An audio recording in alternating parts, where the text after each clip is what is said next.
Advance gaming, যার মৃত্যুতে আমরা পুরো ফ্রি ফায়ার কমিউনিটি শোকাহত। আমরা যদি এভাবে বসে থাকি তাহলে কিন্তু কোনো কাজ হবে না। আমাদের আনতে হবে জাস্টিস। আমাদের অ্যাডভান্স গেমিংয়ের জন্য জাস্টিস আনতে হবে। সে এমন একজন লোক ছিল যে সবার জন্য জাস্টিস আনতো, কিন্তু এখন তার জন্য জাস্টিস আনার মতন কোনো মানুষ নেই। কিন্তু আমরা জনগণ মিলে তার জন্য জাস্টিস আনবো। এখন আমাদের কি করতে হবে? আমাদের মুজাহিদ ভাইকে নিয়ে জাস্টিস তুলতে হবে। জাস্টিস তোলা ছাড়া আপাতত আমাদের কাছে কোনো উপায় নেই। মালয়েশিয়ান গভর্নমেন্ট বলছে এটা নাকি একটা সামান্য নর্মাল একজন বাংলাদেশি, কিন্তু না ভাই, সে হচ্ছে আমাদের ভালোবাসার একজন ভাই মুজাহিদ, যাকে আমরা সংক্ষেপে অ্যাডভান্স গেমিং নামে চিনি। তো তোমরা কিছু ভিডিও বানাও যেগুলোতে হ্যাশট্যাগুলো লাগানো থাকবে। তোমরা এরকম হ্যাশট্যাগ ইউজ করতে পারো, যেমন hashtag stop drinking and driving in Malaysia. এটা তোমরা কিন্তু ভিডিওতে ইউজ করবা, কারণ এটা কিন্তু আমি দিইনি, এটা এইচটিসি ভাইয়া দিয়েছে।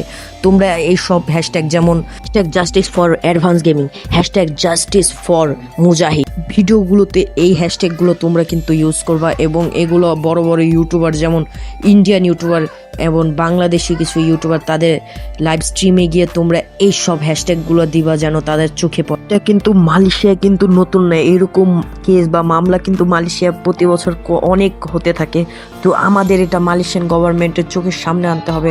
তোমরা মালয়েশিয়ান কিছু নিউজ চ্যানেল, এগুলোতেও তোমরা চাইলে এই হ্যাশট্যাগুলো কমেন্ট করতে পারো, কারণ এটা করলে মালয়েশিয়ান গভর্নমেন্টের চোখে এগুলো খুবই তাড়াতাড়ি পড়ে যাবে।